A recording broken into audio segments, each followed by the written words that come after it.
Hello friends, स्वागत है आपका फिर से एक बार आपके अपने चैनल फिज़िक्स लैब में, जिसकी सीरीज़ में आप कर रहे हैं नीट के 37 साल में आए हुए सभी क्वेश्चंस को आप इस सीरीज़ में कर रहे हैं, जिसमें क्वेश्चन नंबर 11 है। The density of a cube is measured by measuring its mass and length of its sides. If the maximum error in the measurement of mass and length are 3% and 2% respectively, the maximum error in the measurement of density would be। तो आपको पता है एक cube दिया हुआ है जिसकी length दी हुई है, लेंथ के अकॉर्डिंग उसमें परसेंटेज एरर दी हुई है 2% और मास में दी हुई है 3%। तो अगर हम वॉल्यूम की बात करें तो वॉल्यूम आ जाएगा, कितना आएगा आपका एल क्यूब होता है, तो उससे आपकी जो परसेंटेज आएगी वो 3 × 2 की फॉर्म में आएगी, यानी कि 6% आपकी लेंथ में हो जाएगी और 3% आपकी किस में हो जाएगी, मास में। तो टोटल ओवरऑल आएगी आपकी 9%। तो यहाँ पर आप देख सकते हैं 9% यहाँ पर आपको शो कराया गया है, आप चेक कर सकते हैं। उसके बाद आपका अगला क्वेश्चन है percentage error in the measurement of mass and speed are 2% and 3% respectively. The error in estimate of kinetic energy obtained by measuring mass and speed will be। तो आपको पता है फॉर्मूला होता है k = ½ mv², जिसमें मास की दी हुई है आपको परसेंटेज एरर 2% और स्पीड में 3%। तो 3 × 6 + 2 यानी कि 8% इसका आंसर आ जाएगा, यानी कि option A is the right answer, यहाँ पर आप देख सकते हैं। उसके बाद आप अगला क्वेश्चन की तरफ बात पढ़ते हैं। Question number 3, a certain body weight 22.42 gram and has measured volume of 4.7 cc. The possible error in the measurement of the mass and volume are 0.01 gram and 0.1 cc. The maximum error in the density will be। तो इसको आप formula base में लिखेंगे तो answer कितने निकल के आएगा आपका बी ऑप्शन, जिसमें कि आपका 2% निकल के आ रहा है, वो आप देख सकते हैं यहाँ पर इस तरह से यहाँ पर दिया हुआ है। Density is equal to mass upon volume से आप निकालेंगे, लॉग निकाल के डायरेक्ट आप फॉर्मूला लगा सकते हैं delta M upon M plus delta B upon B into 100। यहाँ पर वैल्यू रखी गई है और इसको सॉल्व करने के बाद 2% आपका आंसर आ चुका है। आगे बढ़ते हैं इसी क्वेश्चन की सीरीज में। Taking into account of the significant figure, what is the value of 9.99 meter minus 0.0099 meter. तो यहाँ पर आपने सेकंड वाले में देखेंगे, यहाँ पर दो सिग्निफिकेंट फिगर हैं और इसमें आपके 3 हैं। तो पॉइंट के बाद से दो सिग्निफिकेंट फिगर जिसमें भी आते होंगे वही आपका फाइनल आंसर होगा। तो answer B is the right answer. आप चेक करेंगे, यहाँ पर ये दिखाया गया है आपको बी का ऑप्शन। अब यहाँ पर dimension of stress, stress equals to होता है आपका force upon area.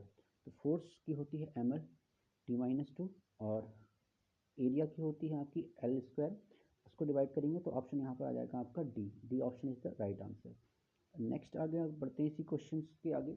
16 number question है आपका, the pair of quantities having same dimension is.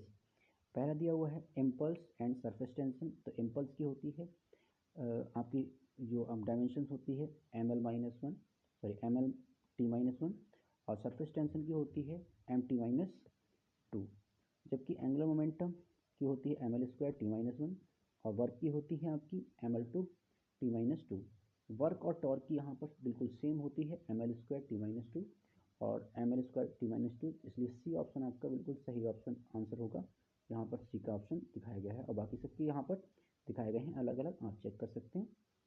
उसके बाद क्वेश्चन नंबर आप बढ़ेंगे हम 17 की तरफ। The dimensions of epsilon not mu naught की पावर 1/2 माइनस में, इसकी वैल्यू होती है सी के इक्वल। तो सी क्या होता है, सी होता है स्पीड ऑफ लाइट। तो स्पीड ऑफ लाइट हो या फिर कोई भी लाइट कोई भी स्पीड हो, उसकी जो डायमेंशंस होती है LT-1। Option C is the right answer. तो यहाँ पर आप चेक कर सकते हैं। नेक्स्ट क्वेश्चन है the dimension of 1/2 epsilon naught E², where E0 is the permeability of free space, E is the electric field and E is the electric field। सो यहाँ पर ये जो आपका फॉर्मूला दिखाया गया है एनर्जी डेंसिटी का है।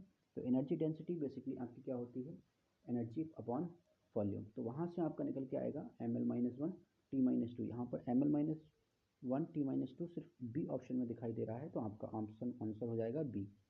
तो यहाँ पर B is the right answer. आगे बढ़ते हैं।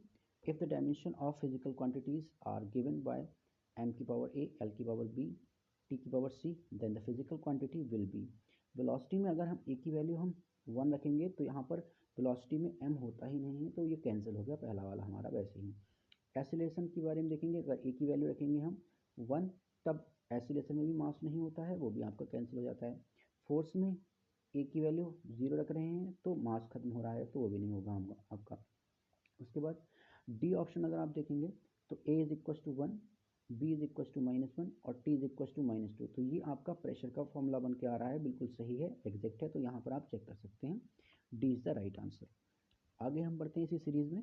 विच of the following 5 physical parameters have the same dimensions. अब इसमें कौन कौन से ऐसे पैरामीटर्स हैं जिनकी सेम डायमेंशन है?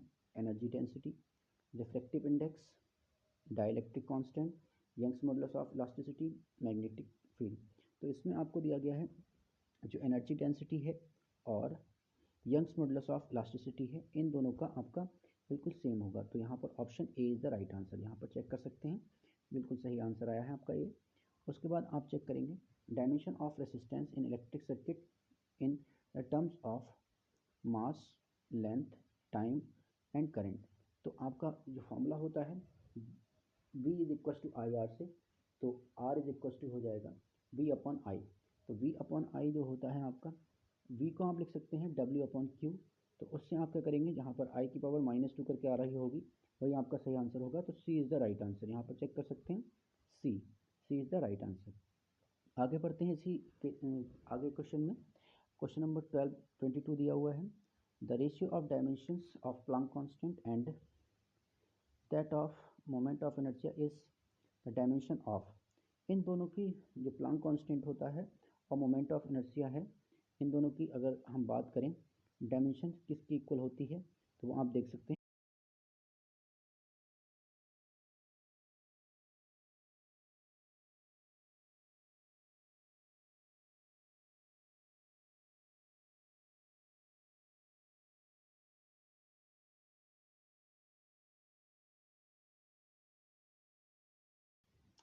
इन दोनों का रेशियो जो बताया गया है वो किसके इक्वल होगा। तो प्लैंक कांस्टेंट क्या होता है, जूल इंटू सेकेंड, और मोमेंट ऑफ इनर्शिया का जो यूनिट होता है वो होता है केजी इंटू मीटर स्क्वायर। उन दोनों को डिवाइड करेंगे तो हमारा आंसर निकल के आता है सेकेंड इनवर्स, जो कि आपकी क्या होती है, फ्रीक्वेंसी की डायमेंशंस होती है। तो answer B is the right answer.